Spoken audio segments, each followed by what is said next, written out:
What's up, geeks and gamers? It's Jeremy coming to you with a live stream. 75,000. Unbelievable. You all blow my mind. Hang on, let me turn this down. How the hell did this happen? 75,000 people. Unbelievable. I just want to thank all of you. I'm humbled. I'm honored. I'm blown away. And I'm more motivated than ever to work my ass off for all of you. Every single subscription means something to me. I take it seriously. There might be times where people, actually talk junk, and I may respond, but that's my mentality. I'm a very argumentative person. I like to challenge people. I'm very aggressive. I'm very confrontational, but don't take me confronting you as something that doesn't mean that I don't appreciate it. If you sub to this channel, you have a voice. Doesn't mean I'm always going to agree with what you say, and it doesn't mean you're always going to agree what I say, but you have a voice if you sub to this channel, and I listen to all of you, and I appreciate it, and this chat is just blowing up, and I really appreciate it. Raul Valdez says, 100K sub party coming soon.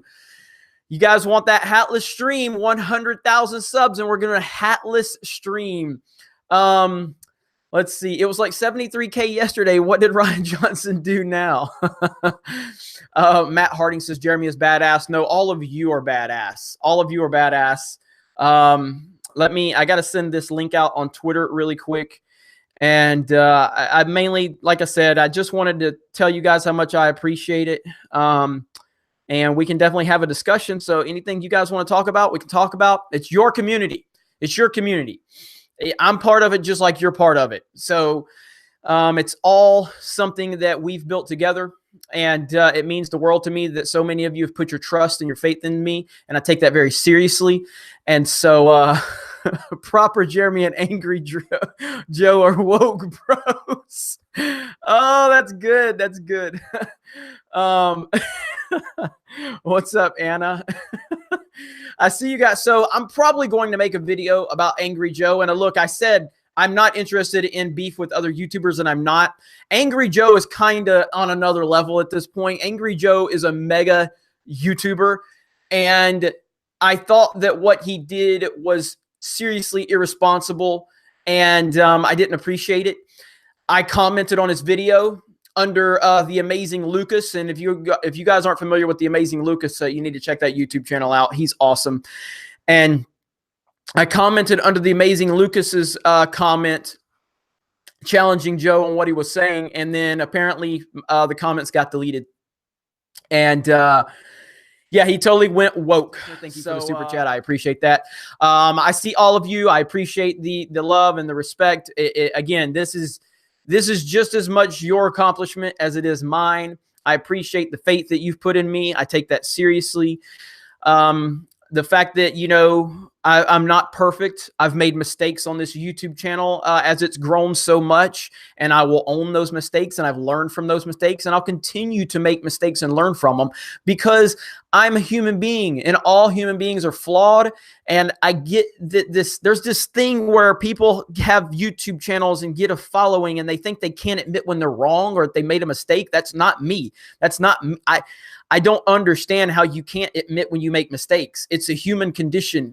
You're human. You're going to make mistakes. That's part of life. It's not about, are you going to make mistakes? It's, do you learn from those mistakes? Do you apply those mistakes to whatever it is you're working on?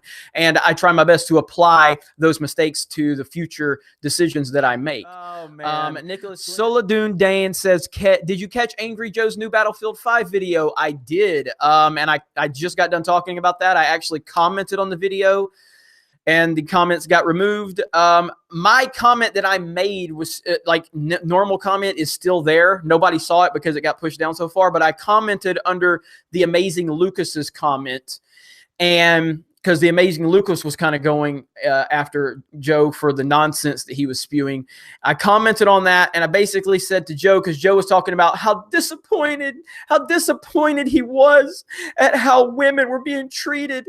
And I was like, bro, don't pretend like you care about women. I was like, Joe, if you care about women so much, why don't you give your platform to a couple of up-and-coming female YouTubers? Why don't you give them an entire show on your channel once or twice a week? If you care about women as much as you're claiming you care about them and how upset you are that women were disrespected. First of all, women weren't disrespected. Technically, let me take that back. Women were disrespected. They were disrespected by EA because EA went woke and EA was trying to take women and use them to look woke to everybody else, pushing women into a game, making them overpowered, giving this ridiculous view of women. They're just using women to be woke. So if anybody was disrespecting women, it was them. Now, plenty of video games, plenty of first-person shooters, plenty of media has had women in it. And when women are treated the right way, nobody complains. It's when these companies try to pander and try to say that they're so woke and they want to project using women and minorities. That's when people get mad. It's not a conservative issue. It's a common sense issue. You don't have to be conservative to be upset about this. And that's the box that Joe was putting everybody in. He said it was conservatives being mad. No, it was common sense people being mad. That's what it was. And so I did see the video. The comment that I made were deleted along with the amazing Lucas. So I don't know, man. I don't know what he's doing. I really don't. It doesn't make a lot of sense to me. Congrats on 75. Glad to be a supporter. Wish I could do more. Do a giveaway for your Star Wars hat. LOL. If you're free Tuesday, I will be around. Noted, Nicholas. Noted, buddy. Thank you so much. Would anybody really want my Star Wars hat? I mean, this thing's been worn for like 4 years, man. This is an old hat now. I don't think anybody really want this hat. So, let's see. Wow, you guys are being incredible right now. I appreciate it. Wow. Okay, Tony Clark, someone would probably want your hat, a lock of hair, a toenail, drop of blood, and the tear you shed for Luke in The Last Jedi. It's called Super Woke SJW Voodoo. I mean, would people really like, okay, so I don't know if you guys saw Laura Ryan Stole My Fan Fiction. I believe it was her on Twitter. She said she was going through a drive-through in In-N-Out in the Bay Area, and she was playing one of the Geeks and Gamers videos through her car, and someone working there heard, I guess, me talking, and they were like, is that Geeks and Gamers? That was crazy. I couldn't believe it. I've had people tell me that they were playing my videos at work, and people would walk by in the background and go, oh, is that Jeremy coming to you with another video? And I was recognized the other day in Pensacola. It's crazy, man. It's really kind of crazy. I don't know what to think of all of it. So, but again, I'm just going to keep working my ass off for all of you. Is there TNT Gamer 46? First they dismiss you, then they fight you, then you win. Remember when you said those words, we're winning. Yes, TNT Gamer 46. You are 100% right. I remember when this channel started taking off and we got about 10, maybe 15,000 subs, and there were so many people saying, oh yeah, that Geeks and Gamers channel, man, all they are is a Star Wars hate channel. And as soon as the Star Wars stuff, goes away, then their channel's going to die.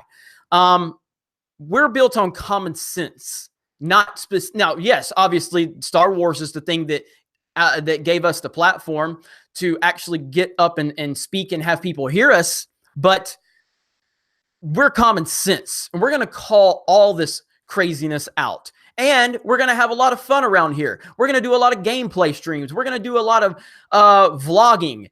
I got crazy ideas. I have no idea how I'm going to fit all of these ideas into my schedule, but I'm going to work it out. There's ideas that my team and I just had our conference call. We have a weekly conference call on Sundays.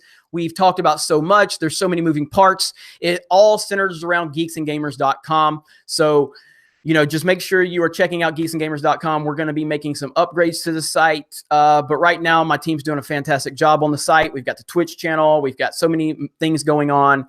So I can't wait for you all to see the future. Pays off with me. Definitely. Pondimus Maximus, Jeremy, rock those stunner shades on your desk. These are nothing, man. These are just honestly, funny story about me. Because I love to travel. I love to travel. I can't not go to a convenience store, a corner store, whatever you want to call it, and not buy sunglasses. And I always buy cheap sunglasses because I always break them. And so I'm a really cheap sunglass shopper. I always buy cheap ass sunglasses. You want me to keep them on? I don't know if I can keep them on. I got to wipe them off. And I don't know if I can read the comments if I keep them on. All right, let me read next. All right, Firefix FX. Do you think Filoni is in charge of creative?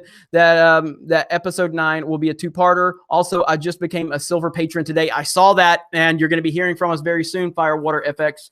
So let me get a swig of water for the working man. All right, here we go. I'm going to put these on for like a minute, okay? I'm going to put them on for a minute. There, okay? Now, you guys happy? Are you guys happy? Now I'm going with like this Howard Stern look. So you guys started without me. What the hell? You can't read the comments, period. Well played. I can't even read your damn name. Now, Tactical Corgi says you can't read the comments anyway. That's a very well played. Very well played. Okay. Soy boy. Glasses for the working man. I'm trying to read. Jeremy's a true man who admits that he watches porn. Of course I do. Of course I do. No, look, any guy who says he don't watch porn, I'm sorry, man. You do. You just do. Now, look, is there an exception out there? There's probably a few exceptions. A few. I got to lose these. There's probably a few exceptions out there. But I'm just saying the heavy majority, like 99.5% of all dudes watch porn. They just do. And that's just the reality of the situation. So, like Ben Shapiro says he doesn't watch it. I mean, I really have no reason to not believe Ben Shapiro, but I'm just saying 99.5% of all dudes watch it. And that's just how it is. So, all right, where are we at? Dio Brando, cheap sunglasses with a K. A K. I like it. I like your style. All right. Let's see. Krista Joe says, how far do you think Lucasfilm will announce that, or how far out do you think Lucasfilm will announce the new heads of the company, considering Galaxy's Edge will open in Disneyland next year? Seems counterproductive to announce this big info when Star Wars opens. That's a great question, Krista. I believe that we will get an official announcement by Star Wars Celebration next year. I feel like that's going to be the opportunity where they think that they're going to have to really heal the fandom. I've heard rumors, and again, these are just rumors. So if someone else has more information, please let me know. But I've heard rumors that they're having a few delays at Galaxy's Edge at Disneyland. So right now, I think it's scheduled for late 2019 at Disneyland and at Walt Disney World. We're going down to Walt Disney World very soon, myself and Ivan Ortega. So I'll be able to get some more information. But I think it's Star Wars Celebration.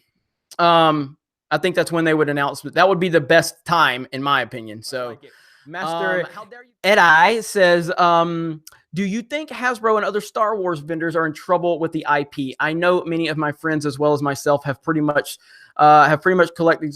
I think you mean stop collecting Star Wars stuff. What's your thoughts? You know, as someone that when The Force Awakens was announced and that lead into Force Awakens, the Force Friday, I ate up all of that merchandise. That merchandise was not that good. This is quality right here. This is quality. This is Cobra Commander from I think it's 84 Cobra Commander. This is quality. That's a quality toy. This is Jinx, another G.I. Joe figure that I love. That's quality right there. Okay? They don't make quality toys anymore. They just don't. We don't have quality toys anymore. And it's absolutely ridiculous. It's unbelievable that we have to deal with the crap that they give us. So even all those Force Awakens toys that I bought in the lead up to the Force Awakens, like the quality was not good. It just wasn't. And the fact that they're not putting out a good product on screen versus the fact that they're not putting out good quality toys is a problem. So now we've got a combination of two mediocre things coming together. The thing that pushed those Force Awakens toys over the edge was the build up to The Force Awakens. So there was so much hype, you know what I mean? And so, but once you don't have a good product, then you start really looking a little harder at those toys and you're like, this kind of sucks. Okay. Yeah. The quality kind of sucks. So I think Hasbro's in a bad situation right now, a really, really bad situation right now. Technology is pushing kids' imaginations in all these places. Kids are more concerned with video games and tablets and smartphones than they are toys. So now they're putting out a shitty product and they're giving us a shitty merchandise with that product, and it's a combination of disaster plus kids just aren't that interested. You know what I mean? So I think Hasbro's in trouble for multiple reasons, not just because toys. If you push forward the good product, I think people will still support the toys, but the product sucks and the quality of the toys sucks. So, but thank you for the super chat. I really appreciate that. Okay. Favorite beer, Jeremy? Jeremy, don't drink beer. I have never had a sip of alcohol in my life. I've never tried it. I never will try it. I've never tried a drug. I've never tried a cigarette. I never will. I'm not fucking religious, just before people start saying it, because every time people find out that I don't do these things, they're like, oh man, are you religious? No, I'm not religious. I just don't drink. I don't put things in my body that I'm gonna lose control of my actions. I keep hearing people say I'm straight edge. I don't really know what the full description of a straight edge person is. I never just Jeremy is a Christian. But I don't know why I never tried beer. When I was growing up in school, I always hung out with all of the kids that did, like, I was always in trouble. We were always doing bad stuff. I always hung out with the kids that did all this stuff. But I've never been a party guy. Like, I don't like social gatherings. I don't like going to parties. I don't like socializing. It's just not me. I'm a homebody. I want to be at home. I want to play video games. I want to watch TV. And I just want to do my thing. I'm not a really big social butterfly. And so a lot of the going out and drinking was that crowd that always wanted to go hang out on a Saturday night and, you know, hang out in the back of a truck and drink or go to a party. And that's never been my thing. It just wasn't. And then, so I did a lot of drag racing when I was in my teen years, when I had, you know, like my Camaro and my Mustang, but I'd never got into that, man. I hung out with the crowd, but I never did it. I never did it. So it was bad. 97 Z28. That was an LS1 engine, 6-speed. I loved it, man. I loved it. I got a story. So I lived in Panama City at the time when I had my Z28. And I was so of course, you know, every time I'd pull up next to a Camaro that was a 6-cylinder, I always wanted to make him look like a bitch. And so I had this like girl I had been seeing for like a couple of weeks, and I had her in the passenger seat, and I pull up next to like a 6-cylinder Camaro with this douchebag guy and his dumb looking girlfriend in the passenger seat. And I'm just sitting there, and he knew, like, his whole, like, everything. It was like that Mr. Crab meme when I pulled up next to him, because his was all souped up, but it was a 6-cylinder. And it's like, as soon as I pulled up next to him, he knew. He's like, mother effer. And I start revving up. I got this chick next to me, and I'm like, oh yeah, I'm fixing to be the man. I'm fixing to be the man. I'm fixing to show off in front of this girl. And of course, we take off, and I smoke him off the line, smoked him. But I was so focused on the 6-cylinder next to me, and I had a Z28. Behind me was an SS Camaro, and the SS is right on my ass as I dust this guy. Next red light, the SS pulls up next to me, and he's got his hot girl, and he smokes me. It's like, it was the most embarrassing thing ever. At that point, I would have rather just been the 6-cylinder guy. It was pathetic. It was demoralizing. And I felt like I never had, like, I felt like this chick was like, why am I hanging out with this loser? This loser just got owned. It was pathetic. I was full soy boy at that point. I was a soy boy. It was pathetic.